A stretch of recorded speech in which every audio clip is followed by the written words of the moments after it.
Cerita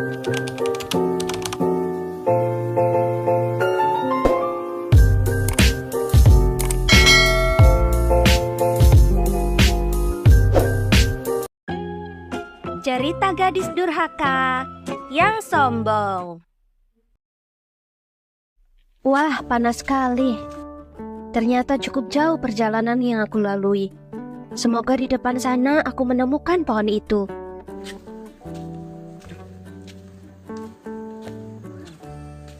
Sepertinya pohon itu yang kucari.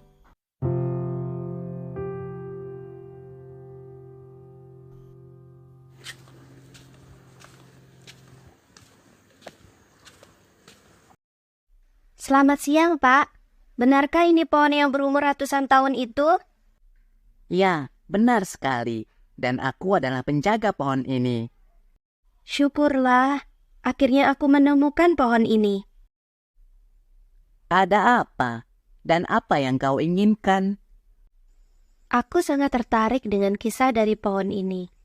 Bisakah kau menceritakannya padaku tentang pohon ini, Pak? Ya, tentu saja aku bisa menceritakannya padamu.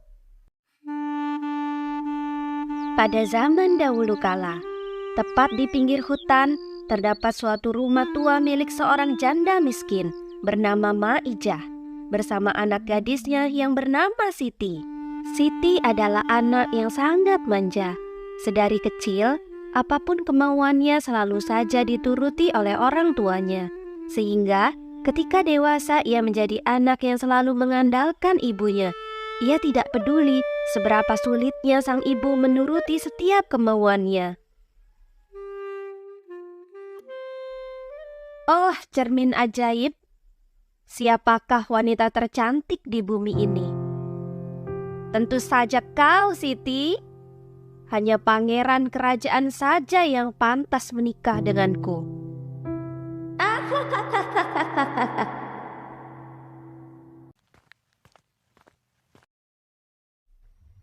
Anakku Siti, bisakah kau menolong ibu nak mencari kayu bakar untuk dijual? Punggung ibu terasa nyeri sekali. Ibu tidak sanggup jika membawanya sendiri.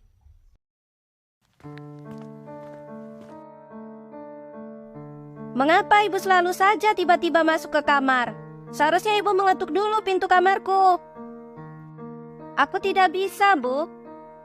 Nanti tanganku yang halus ini menjadi kasar terkena serat dari kayu yang tajam itu.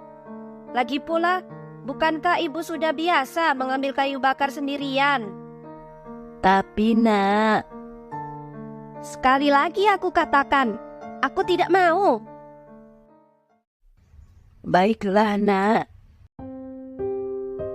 Dengan perasaan sedih dan kecewa, Maijah dengan terpaksa pergi ke hutan mencari kayu bakar sendiri. Ia pun mengumpulkan satu persatu kayu bakar untuk dijual.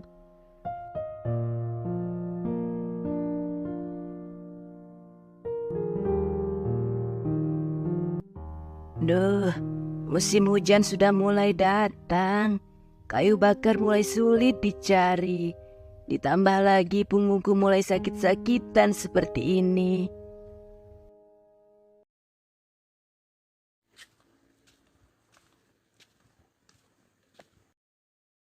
Selamat siang, saya bawa kayu bakarnya. Selamat siang, Maijah. Tolong ditaruh saja di samping ya. Oh iya, Maijah. Bukankah kau punya anak gadis? Apakah ia sudah bekerja? Belum. Memangnya kenapa ya, Bu? Aku membutuhkan orang yang membantu. Kalau ia mau, anak ibu bisa bekerja di sini menjaga warungku. Terima kasih, Bu. Nanti aku sampaikan. Apa? Bekerja di warung?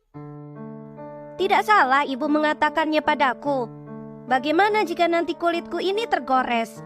Dan nanti apa kata orang kampung ini melihat gadis secantikku bekerja di warung busuk itu? Pemilik warung sudah berbaik hati ingin memberikanmu pekerjaan. Cobalah dulu, nak. Aku bilang tidak, ya tidak.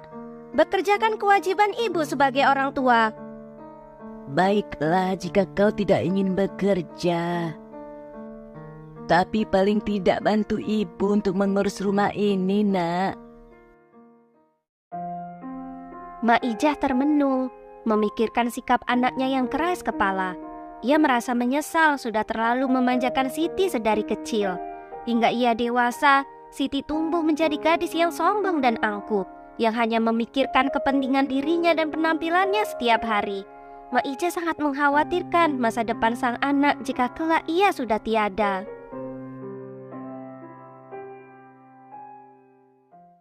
Siti, ibu pergi ke hutan mencari kayu bakar dulu.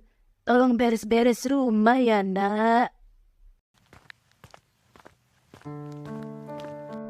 Ih, baju ibu bau sekali dan sangat kotor. Ku cuci bajuku sendiri saja. Punya ibu biar ibu yang cuci sendiri.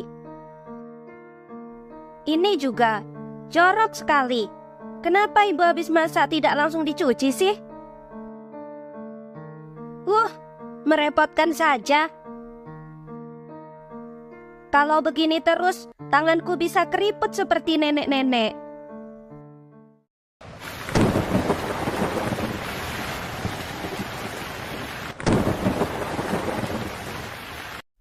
Ibu pulang, nak. Loh, kenapa masih banyak baju kotor begini? Dan rumah masih saja berantakan. Ibu ini, setidaknya aku sudah mengurangi pekerjaan ibu. Mulai saat ini, aku akan mencuci bajuku sendiri. Dan baju ibu, harus ibu sendiri yang mencucinya.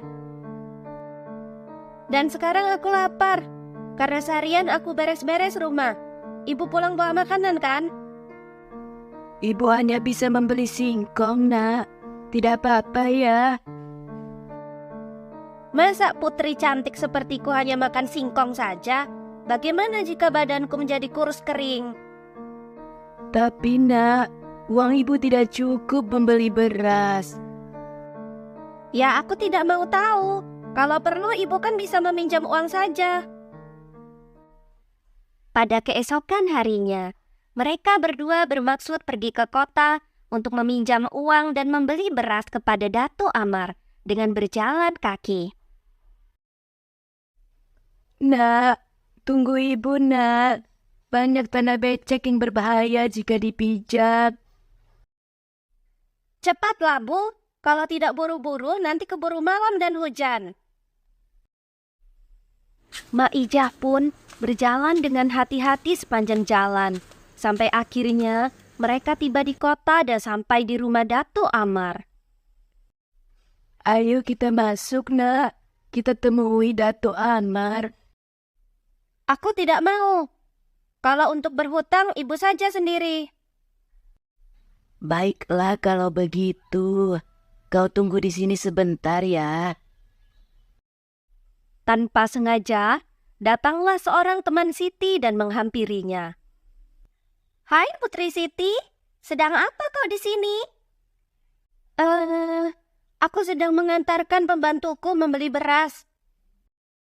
Oh, aku kira kau ingin meminjam uang dengan Dato' Amar. Sembarangan. Ya tidaklah. Baiklah kalau begitu Siti, aku pulang duluan ya. Iya, hati-hati di jalan. Aduh, hampir saja ketahuan. Ayo nak pulang. Kita sudah mendapatkan berasnya. Ibu lama sekali sih. Aku sampai didatangi temanku. Nak, bisakah kau menggantikan ibu membawa beras ini? Ibu tidak sanggup jika berjalan jauh dengan membawa beras ini. Bukankah ibu sudah terbiasa membawa kayu bakar yang lebih berat? Masa cuma beras itu saja ibu tidak kuat? Loh, Mbak Ijah, yang di depan itu putrimu bukan? Kenapa ia tidak membantumu? Tidak apa. Kasihan, dia pasti kelelahan. Aduh, kasihan Mbak Ijah. Apa-apaan tadi? Ibu pemilik warung itu menjengkelkan sekali. Berani sekali ia menyuruhku membawa beras. Ibu juga. Seharusnya ibu tidak usah berkata apa-apa tadi. Maafkan ibu, nak. Pelan-pelan sedikit, nak. Tunggu ibu. Tidak, kita harus segera menjauh dari kota. Aku malu jika ada temanku yang melihat. Tapi ibu sangat lelah. Sudah tidak kuat lagi. Kalau lelah, ibu istirahat saja sendiri. Aku ingin segera sampai ke rumah. Bahkan di saat seperti ini, anakku tidak peduli sama sekali.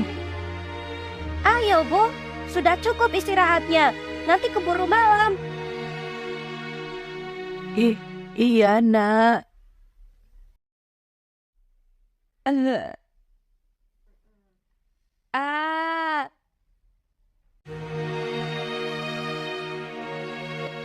Ya ampun, ibu ini bagaimana sih? Sekarang kita kehilangan banyak beras gara-gara ibu. Aku sudah lelah berjalan dan aku sangat lapar. Mengapa ibu mengocokkan semuanya?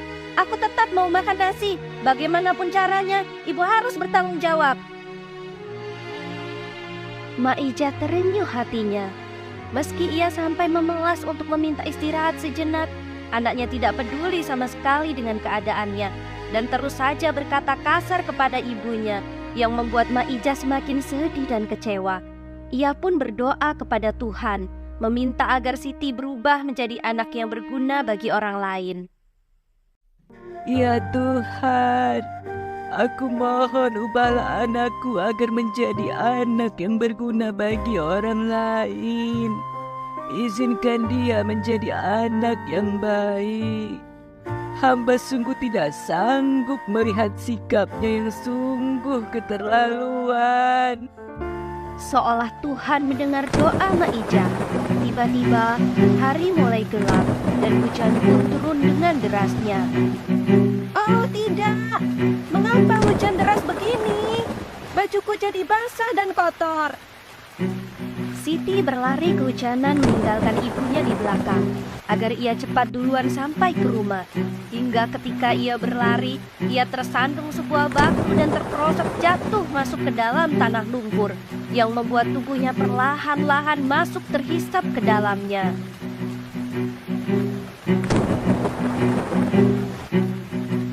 Aduh! Oh tidak, ibu! Tolong aku! Kakiku tidak bisa digerakkan. Aku akan tenggelam di lumpur ini, Bu. Tolong aku, Bu. Ibu!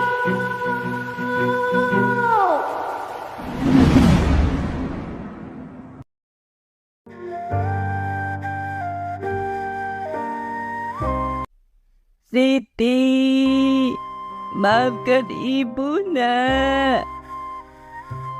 Mengapa semua menjadi seperti ini? Ya Tuhan, ampuni segala kesalahan anakku Siti. Aku telah maafkan semua dosa-dosanya. Mak Ija pun pulang meninggalkan anaknya terkubur dalam lumpur yang kotor dengan perasaan sedih dan menyesal atas semua yang terjadi pada anaknya. Tiba-tiba, tepat di atas Siti tenggelam, muncullah sebuah pohon besar dan lebat. Pohon itu kini bermanfaat menjadi tempat singgah dan berteduh bagi semua makhluk hidup yang menghampirinya. Ya, begitulah ceritanya. Ya Tuhan, semoga menjadi pelajaran untukku agar menjadi anak yang selalu menyayangi dan berbakti kepada kedua orang tuaku.